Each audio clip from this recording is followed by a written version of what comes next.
ఆసక్తిని బట్టి, ఆశను బట్టి, అన్వయించుకొని నడుచున్న విధానం బట్టి దేవునికి వందనాలు తెలియజేస్తున్నాం. దేవదేవుని కృప సదా మీకు తోడై నడిపించునుగా. ప్రేమగల తండ్రి, కృపగల దేవ, ఇక ఆధ్యాత్మిక వసంతంలో ఇక 3వ దిన సహవాసంలో మాపై మీరు చూపించిన కృపను బట్టి వందనాలు. మీ ప్రేమ వాత్సల్యతలో మమ్మల్ని మీరు అంటుకట్టి మీకు మహిమకరమైన స్థితిని, పరిస్థితిని నాలో మాలో ఇస్తున్న విధానం బట్టి వందనాలు.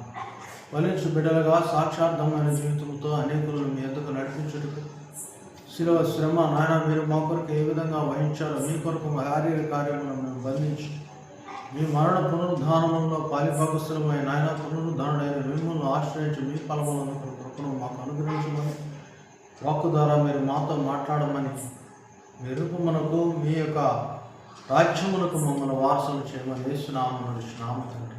ఆమేన్. క్రీస్తే సర్వాధికారి, క్రీస్తే మోక్షాధికారి, క్రీస్తే మహోపకారి, క్రీస్తే ఆశీర్వాదారి, క్రీస్తే సర్వాధికారి. పరమందు దివ్యులైన దయయందు మనుజులైన ప్రతి నాలుక ముఖాలు ప్రభునే ప్రజించెగాన, క్రీస్తే సర్వాధికారి. ఈ నామమునకు మించు నామములేదటంచు యెహోవా తండ్రి యేసును హెచ్చించినాడుగాన, క్రీస్తే సర్వాధికారి, క్రీస్తే మోక్షాధికారి, క్రీస్తే మహోపకారి, క్రీస్తే ఆశీర్వాదారి. శిలువధారి యేసు క్రీస్తు వారు అనుదినము మన శిలువను మనం ఎత్తుకుని నడవాలనే ఆజ్ఞ ఆయన ఇచ్చిండగా, ఇది మరిచి మనము లోకానుసారమైన జీవితమును జీవిస్తుండగా ఈ లోక స్నేహము దేవునితో వైరమని మనము గ్రహించి దేవుని రాజ్య పౌరులుగా మనం తీర్చేత్తపట్టుకు దేవుని రాజ్య సంబంధులుగా భూమి మీద మనం వర్ధిల్లుటకు ప్రభు కృప చూపుతున్నాడు. కనుకనే ఈ సంవత్సరం మన అంశమైన రోమాయులకు రాయబడిన పత్రిక, రోమేయులకు రాయబడిన పత్రిక ద్వారా ప్రభు మనతో మాట్లాడుచుండగా దాన్ని అన్వయించుకొని ముందుకు సాగుచున్నాం. ఈ యొక్క 3వ దిన వర్తమానంలో రోమేయులకు రాయబడిన పత్రికలో ప్రభు మనకుతో మాట్లాడిన మాట దేవుని రాజ్యము, దేవుని రాజ్య సంబంధులుగా మనం ఉండాలని, ఆయన రాజ్యమును భూమి మీద అనుగ్రహించుటకు సాక్షార్థమైన పిలుపును ఆయన మనకు అనుగ్రహించున్నాడు. కలిగిన మేలును బట్టి ఆయన మనల్ని నడిపించున్నాడు. పిల్లలు గమనించండి, దినమున రోమేయులకు రాయబడిన పత్రిక 1వ అధ్యాయం 15 నుంచి 17 వరకు వాక్య భాగాన్ని ధ్యానం చేస్తున్నాం. రోమేయులకు రాయబడిన పత్రిక 1వ అధ్యాయం 15వ వచనం నుంచి 17వ వచనం వరకు. ఇదిగో చదువుతున్నాను, జాగ్రత్తగా గమనించండి. కాగా నా వలనైనంత మటుకు రోమాలోని మీకును సువార్త ప్రకటించుటకు సిద్ధముగా ఉన్నాను. ఐఎమ్ ప్రిపేర్డ్, సిద్ధముగా ఉన్నాడు. దీంట్లో రెండవ ఆలోచన సంశయం లేదు, రెండవ అనుమానం లేదు. సిద్ధముగా ఉన్నాడు, సిద్ధపడి ఉన్నాడు పౌలు. అవునండి, ఒక కార్యం మనము తలపెట్టినప్పుడు దాని కొరకైనా సిద్ధపడి దాని కొరకైనా ఏర్పాట్లో మనం ఉండాలి. నా వలనైనంత మటుకు దేవుడు సామర్థ్యం ఇచ్చేవాడు. నీకు ఎంత సామర్థ్యం ఇచ్చాడో దేవునికి తెలుసు, ఎంతవరకు నీకు బలం ఇచ్చాడో ఆయనకు తెలుసు. కాబట్టి నీకు తగిన పనిని ఆయన పెడతాడు. నా వలనైనంత మటుకు అని ఇక్కడ 15వ అధ్యాయం మొదట మాటగానే అక్కడ మనం వింటున్నాం. కాగా నా వలనైనంత మటుకు నీ శక్తి తెలుసు. ప్రభు యేసు ప్రభు ఆయన మనకు ఉపమానం చెప్తూ ఒకనికి 10, ఒకనికి 5, ఒకనికి 1 తలాంతులు ఇచ్చిన వరములను ఇచ్చినప్పుడు, లేదు లూకాసు వార్త ప్రకారం 2, 5, 2, 1 ఇచ్చినప్పుడు వాని సామర్థ్యము ప్రకారం, వాని సామర్థ్యం ప్రకారం మన స్థితి ఏమిటో తెలుసు, మన పరిస్థితి ఏమిటో తెలుసు. కనుక మన సామర్థ్యమును బట్టి ఆయన మనకు నియమించేవాడు. మనము మన కెపాసిటీ ఎంతో, మన పరిధి ఎంతో, మన యొక్క స్థితి ఏమిటో స్థితి ఏమిటో ప్రభు కేవలము మేలు అనుభవించటంలోనే కాదు, కానీ మనకొచ్చే శోధనలు, మనకొచ్చే ఆశలు, మనకొచ్చే ఇరుకులు, ఇబ్బందుల విషయంలో కూడా పౌలు భక్తుడు కొరింథీయులకు రాసిన మొదటి పత్రిక 10వ అధ్యాయంలో ఒక మాట ఆయన స్పష్టంగా సెలవిస్తున్నాడండి. కొరింథీయులకు రాసిన మొదటి పత్రిక 10వ అధ్యాయము 13వ వచనాన్ని మనం చదివినట్లయితే, సాధారణంగా మనుషులకు కలుగు శోధన తప్ప మరేమీ మీకు సంభవింపలేదు. దేవుడు నమ్మదగిన వాడు. మీరు సహింపగలిగినంత కంటే ఎక్కువ ఆయన మిమ్మల్ని, మీరు సహింపగలిగినంత కంటే, వాట్ ఈజ్ అవర్ స్టెబిలిటీ అనేది మనకు తెలియకపోవచ్చు, కానీ మన కెపాసిటీ ఏంటో ప్రభువుకి తెలుసు. మన స్టెబిలిటీ ఏంటో ఆయనకి తెలుసు. మన తత్వం ఏంటో, మన పరిస్థితి ఏంటో ఆయన పూర్తిగా ఎరిగి ఉన్నాడు. కనుక ప్రియులారా గమనించండి, నమ్మదగిన వాడు మన దేవుడు. మనకు సహించగలిగినంత శోధన ఇస్తాడు. మనము అనుభవించాల్సినంత మేలునే మనకు చేస్తాడు. మన హృదయంలో దేవుని రాజ్యమైన నీతియును, సమాధానమును, పరిశుద్ధాత్మీయతల ఆనందమును అనుభవించుటకు మనం ఏ స్థితిలో ఉండవలనో ఆయన ఆ స్థితిని మనం కల్పించున్నాడు. దీనిలో మనం నమ్మకంగా ఉంటే చాలు. పౌలు భక్తుడు ఇక రోమ సంఘం గురించి మాట్లాడుతూ ఆయన రోమాలో సువార్తను ప్రకటించాలని నా వలనైనంత మట్టుకని మాటను ఇక్కడ ఉదాహరిస్తున్నాడు. చాలాసార్లు మనకు సామర్థ్యం ఉంటుంది, సమయం ఉంటుంది, మనకి కావాల్సినంత స్థితిగతులు ఉంటాయి, కానీ నిర్లక్ష్యముతో, నిరుత్సాహముతో, భారము లేని పరిస్థితుల్లో మనం దూరం అవుతుంటాం. అందుకని ఇక్కడ ఈ మాట స్పష్టంగా చెప్తున్నాను. నా వలనైనంత మటుకు రోమాలోని మీకును సువార్త ప్రకటించుటకు సిద్ధముగా ఉన్నాను. దేవుని పని ప్రతి క్రైస్తవుడు చేయాలి. శుభవార్తను సకల లోకంలో నశించిపోతున్న వారికి ప్రకటన చేయాలి. సువార్త ప్రకటించుటకు సిద్ధముగా ఉండాలి. ఇదిగో సిద్ధపడిన వారు మాత్రమే యేసు ప్రభువారితో కలిసి ఆ యొక్క విందులో పాల్గొందురని మనకు బాహాటముగా తెలుసు. కాగా నా వలనైనంత మటుకు మీరు రోమాలోని మీకును సువార్త ప్రకటించుటకు సిద్ధముగా ఉన్నాను. సువార్తను గురించి నేను సిగ్గుపడవాడును కాను. ఏలైనగా నమ్ము ప్రతి వానికి మొదట యూదునికి, గ్రీసు దేశస్తునికి కూడా రక్షణ కలుగుటకు అది దేవుని శక్తి ఉన్నది. ఇలా వాక్యం స్పష్టం. కాగా నా వలనైనందుకు రోమాలో మీకు సువార్త ప్రకటించుటకు నేను సిద్ధముగా ఉన్న ప్రభు ఈ యొక్క మత్తయి సువార్త 25వ అధ్యాయంలో 10 మంది కన్యకలలో ఎవరైతే 5 సిద్ధపడి ఉన్నారో వారినితో కూడా ఆయన పరలోకానికి తీసుకెళ్ళాడు. ఆ పెళ్లి కుమారుడితో ఉండటానికి తీసుకువెళ్ళాడు. ఈరోజు మన జీవితాల్లో కూడా ఈ సిద్ధపాటు కావాలని ఇంకా ఆధ్యాత్మిక వసంతం మనకు ఏర్పరచడం జరిగింది. దీన్ని మనము వెనుతిరగక, ఆలోచన తప్పించుకొనక ప్రభు కొరకు మనం సిద్ధపడి ప్రభు యొక్క సువార్తను ప్రకటించున్నప్పుడు ఈ సిద్ధపాటే మనల్ని ఆ దేవుని రాజ్యానికి నడిపిస్తుంది.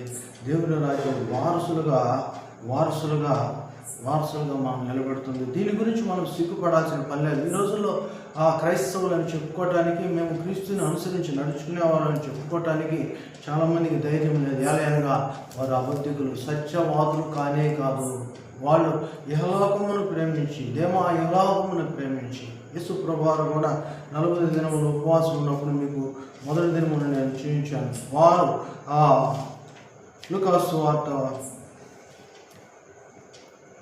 మత్తయి సువార్త 4వ అధ్యాయంలో మనం స్పష్టంగా చూస్తాం. 9వ వచనంలో అపవాది యేసు ప్రభు వారికి ఈ లోక రాజ్య మహిమలన్నీ చూపించి స్పష్టంగా చెప్తాడు. ఈ 8వ వచనం చూసినట్లయితే, మరలా అపవాది, మత్తయి సువార్త 4వ అధ్యాయం 8వ వచనం, మరలా అపవాది మిగులు ఎత్తైన కొండ మీదకి ఆయన తీసుకుని పోయి ఈ లోక సువార్తలన్నిటినీ, ఈ లోక రాజ్యములన్నిటినీ వాటి మహిమను ఆయనకు చూపి, చాలామంది ఇది గమనిస్తున్నారు. ఈ లోకాన్ని చూస్తున్నారు, ఈ భూమిని చూస్తున్నారు, ఈ లోకంలో ఉన్న గొప్ప వాటిని స్మరణ చూసుకుంటున్నారు. ఇవి కావాలి, అవి కావాలని పోరాడుతున్నారు. కానీ దేవుని రాజ్య సముద్రులుగా నీతియును, సమాధానమును, పరిశుద్ధాత్మ కొరకు వారు క్రైస్తవులుగా జీవించడానికి వెనకాడుతున్నారు. నువ్వు నాకు సాయలు కూడా నేను నీకు ఏం ఇస్తాను అంటున్నాడు. కానీ ఈ లోక మహిమకు మించిన దేవుని రాజ్య మహిమ, నిత్యమైన మహిమ, బంగారపు వీధులతో కూడిన ఆ యొక్క మహిమను దేవుడు నియంత్రించాడు.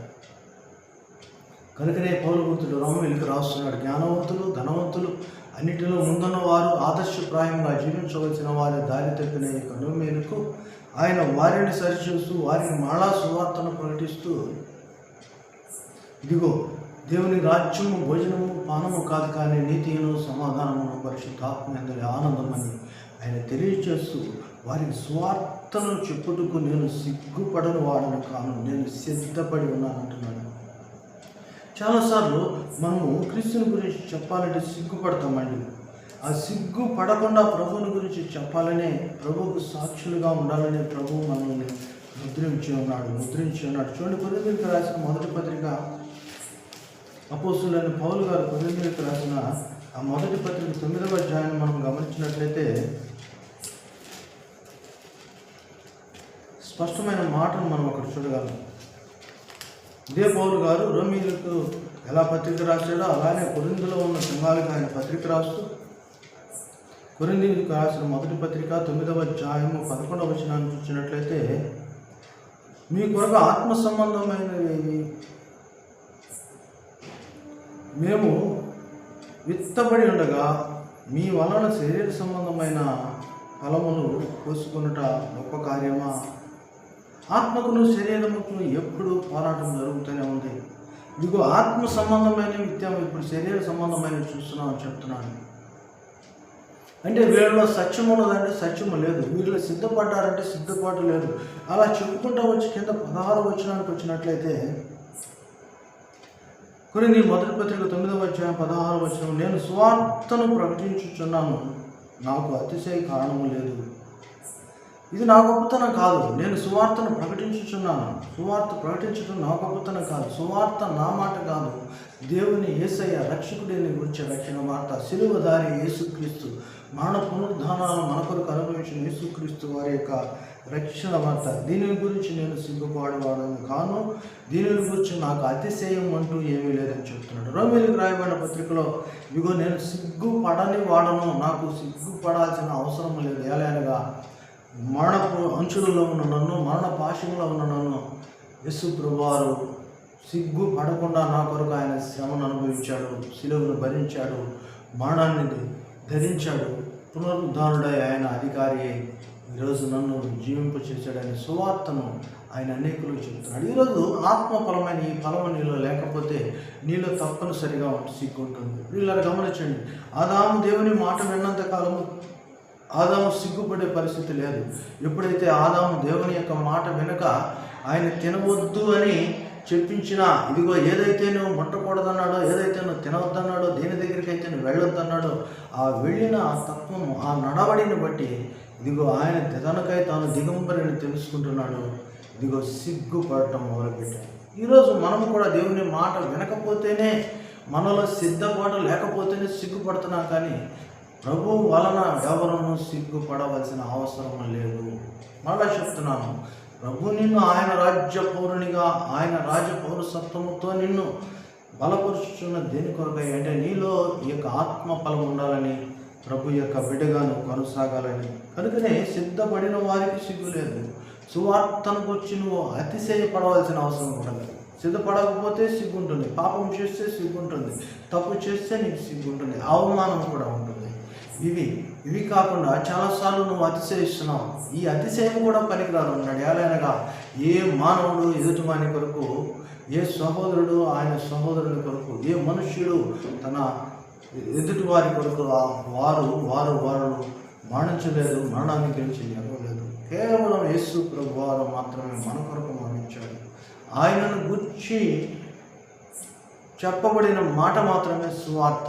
కనుక ఈ సువార్త విషయంలో కొరింథీయులకు రాసిన యొక్క మొదటి పత్రిక 9వ అధ్యాయం 16వ వచనంలో, నేను సువార్తను ప్రకటించుచున్నాను, నాకు అతిశయ కారణమేమీ లేదు, సువార్తను ప్రకటించవలసిన భారము నా మీద ఉన్నది. It is my burden. భారము నా మీద ఉన్నది. చూడండి, ఇక్కడ వాక్యం స్పష్టం. సువార్తను ప్రకటించవలసిన భారము నా మీద మోపబడి ఉన్నది. ఒకవేళ అయ్యో నేను సువార్తను ప్రకటింపకపోయినడలో నాకు శ్రమ, నేను ఇష్టపడి చేసినడలో నాకు జీతము దొరుకును. ఇష్టపడకపోయినను గృహ నిర్వాహక. ఇది తప్పనిసరిగా చేయవలసిన పని. సిగ్గుపడి సువార్తను మానుచున్న ఈ దినాల్లో ఇదిగో క్రైస్తవులను చెప్పుకోవటానికి, ప్రభువుని గురించి సాక్షిగా ఉండటానికి మనం వెనకాడుచున్న రోజుల్లో ప్రభు దేవుని రాజ్యమైన ఆయన రాజ్యమును మనకిచ్చుటకు సువార్తను గురించిన భారము ఆయన సాక్షార్థమైన జీవితముగా ఇస్తున్నాడు. కనుక ప్రియ సహోదరుడు సహోదరు, ఈ మూడవ దిన వాక్య భాగంలో, ఈ దిన మూడవ దిన వాక్య భాగంలో పాఠములో మనకు ఎంతైతే ప్రభు సామర్థ్యం ఇచ్చాడో ఆ సామర్థ్యము చొప్పున ఇదిగో మనం సిద్ధపడి ఉండాలి. దైవజనుడైన మోషే కూడా ప్రభువు నువ్వు ఫరో దగ్గరికి వెళ్ళమన్నప్పుడు నేను నోటి మాధ్యము గలవాడిని వంకలు చెప్పుకుంటూ వచ్చాడు. అహరోనును తోడుగా ఇచ్చాడు. అహరోను వాళ్ళ ప్రజలు పాపానికి ప్రేరేపించబడ్డారు. చూడండి ఎంత విషయస్గా మారిపోయింది. నీకు ఇచ్చిన సామర్థ్యము ప్రభువుకు తెలుసు కనుక నువ్వు సిద్ధపడవలసిన స్థితి ఉన్నది. సిద్ధపడిన వారు ఎప్పటికీ సిగ్గుపడరు. కనుక ఆ సువార్తను ప్రకటించుటలో దేవుడు నీకు ఇచ్చిన యొక్క ఆధిక్యత, దేవుడు నీకు చూపిన మార్గంలో నువ్వు నడుపు. ఆత్మ ఫలంతో అనేకులను ఆయన ఎదుకు నడిపించు. కనుకనే ఇక్కడ అంటున్నాడు, కాగా నా వలన అయినంత మటుకు రోమాలో మీకును సువార్త ప్రకటించుటకు సిద్ధముగా ఉన్నాను. సువార్తను గురించి నేను సిగ్గుపడవాడను కాను. ఏలయనగా నమ్ము ప్రతివానికి మొదటగా యూదునికి దేశస్తునికి కూడా రక్షణ కలుగుతుంది. అది దేవుని యొక్క శక్తి ఉన్నది. దేవుని యొక్క శక్తి అయిన సువార్తే దేవుని యొక్క శక్తి. కనుక నీ ఇలిస్ట్రేషన్స్, నా యొక్క కథలో దేవునికి పనికిరావు. యేసు ప్రభువారు, లోకరక్షకుడైన యేసు ప్రభువారు మనకు దేవుడై ఉన్నాడు, మనకు రక్షకుడై ఉన్నాడు నువ్వు చెప్పడమే సువార్త. ఇదే ఎదుటివానికి శక్తినిచ్చినది, నీకు బలవంతించినది. దీని మీద ఆధారపడదాం. ఇదిగో 17వ వచనం చూసినట్లయితే, ఎందుకని నా నీతిమంతుడు విశ్వాసం మూలంగా జీవించినని వాయువాడి ప్రకారము విశ్వాసం మూలముగా అంతకంతకు విశ్వాసము కలుగునట్లు దేవుని నీతి దాని యందు బయలుపరచబడుతున్నది. అవునండి, సువార్తను గురించిన భారంలో మనము అంతకంతకు ఎదగాలని ప్రభు సెలవిస్తున్నాడు. యెషయా గ్రంథం 52వ అధ్యాయం మనం చూసినట్లయితే ఆ యొక్క 7వ వచనంలో ఒక స్పష్టమైన మాటను మనం చూడగలం. యెషయా గ్రంథం 57వ అధ్యాయము ఆ 7వ వచనంలో సువార్తను గురించి రాస్తూ ఆయన ఏమనే మాట, సువార్తను ప్రకటించుచు సమాధానమును చాటుచు సువార్తమానమును ప్రకటించుచు రక్షణ సమాచారమును ప్రచురించే వారి పాదములు దేవుడు ఏలుచున్నాడని సీయోనుతో చెప్పుచున్న వారి పాదములు పర్వతముల మీద ఎంతో సుందరమైనవి. ఎవరి అండి? మరి మొఖాలు కాదు, పాదములు. అరికాల మొదలుకొని నడినెత్తి వరకు దేవుడు అభిషేకించారు. ఎవరైతే ఈ సువార్తను ఇష్టపడి చేస్తున్నారో, ఎవరైతే అని మనపూర్వకంగా నువ్వు ప్రభువుకు సాక్షిగా జీవిస్తున్నావో, నిన్ను బట్టి అనేకులు దేవుని ఎదుట నడుస్తున్నారో, వారి పాదములకు కూడా ఆయన రాయి తగలకుండా ఎంతో అందముగా ఈ రోజుల్లో మనము ముఖాలు అందంగా దిద్దుకోవాలని వేల లక్షలు ఖర్చు పెట్టి ఎన్నో బ్యూటీ పార్లర్లలో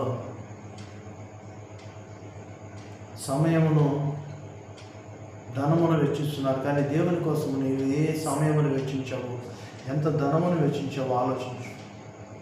నువ్వు చేసే ఈ లోకపరమైన ఈ లోకపరమైన తెలివితేటలు దేవునికి పనికిరావు. నీ సామర్థ్యం ఏమిటో ప్రభువుకు తెలుసు. ఆయన అంటున్నాడు, సువార్త ప్రకటించుచు సమాధానము చాటుచు సువార్తమానం ప్రకటించుచు రక్షణ సమాచారము ప్రచురించు వాని పాదము దేవుడు ఏలుచున్నాడని సీయోనుతో చెప్పుచున్న వాని పాదములు పర్వతముల మీద ఎంతో సుందరము. నిన్నింత సుందరముగా తీర్చిదిద్దడానికి ఆయన శిలువ మరణం పొంది ఆ రక్షణ వార్తను ఇతరులకు చాటులో నీకు దేవుని రాజ్య పౌరసత్వం ఇస్తున్నాడు కదా. మరి దీనిని నమ్మి ఈ నమ్మకమును క్రియారూపము చేయటియే ఇక్కడ మనం రోమాపత్రిక 1వ అధ్యాయం 17వ వచనంలో చూసుకుంటున్నాం. నీతిమంతుడు విశ్వాసం మూలముగా జీవించునని రాయబడి ఉన్న ప్రకారం విశ్వాసం మూలముగా అంతకంతకు విశ్వాసము కలుగున్నట్లు దేవుని నీతి దాని మీద బయలుపరచబడుచున్నది.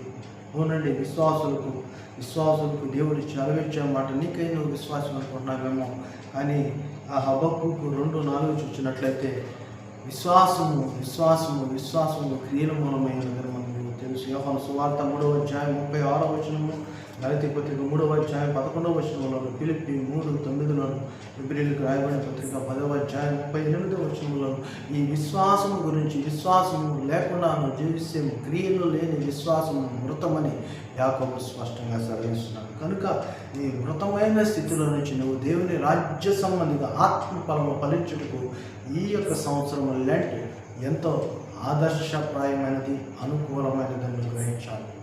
కనుక ప్రియ సహోదరుడు సహోదరు, దేవుడిచ్చిన ఈ లెంట్లో ఈ యొక్క ఆధ్యాత్మిక వసంతంలో క్రియలతో కూడిన విశ్వాసము, దేవుని నీతిగా ఎంచబడే యొక్క విశ్వాస సంబంధమైన జీవితం, ఆయన పిలుపును నువ్వు ధరించు.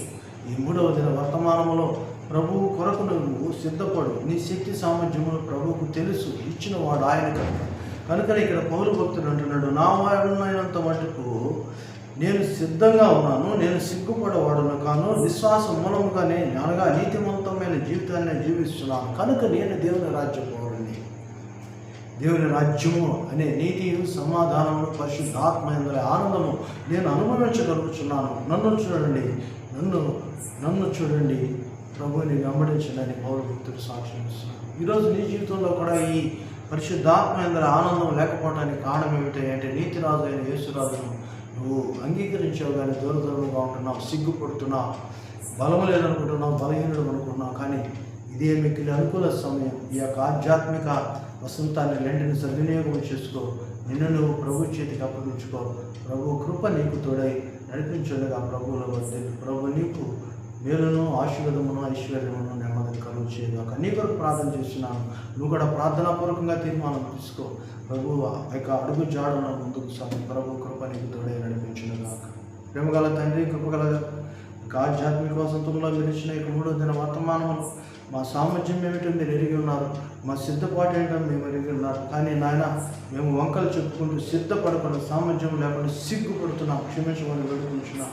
ఆయన మీ మాట వినకపోతే కదా అసలు ఇక్కడి నుంచి అయినా మీ మాట విని మేము సిద్ధపడి మీతో కలిసి జీవించి భాగ్యమును, మీ రాజ్యమును అనుభవించుటకు నీతి కార్యమును మేము జరిగించి విశ్వాసమును మాలో రేకెత్తించమని విని అన్వయించుకుంటున్న యొక్క బిడ్డలను వర్తమానంలో అందు విశ్వాసం నుంచి ఆచరిస్తున్న యొక్క బిడ్డలను మీరు ఆశీర్వదించమని యేసునామమున అడుగుచున్నాము తండ్రి, ఆమేన్. తండ్రి, కుమార, పరిశుద్ధాత్మ త్రియేక సకలమైన దేవుని మీకెల్లరికను ప్రభు నిత్యమైన ఆశీర్వాదముతో ఆధ్యాత్మిక వసంతంలో ఆదర్శప్రాయమైన ఫలభరితమైన జీవితంతో దేవుని రాజ్యంలో దాగి ఉన్న పరిశుద్ధాత్మ ఆనందముతో తోడే నడిపించును గాక. ఆమేన్. హల్లెలూయా.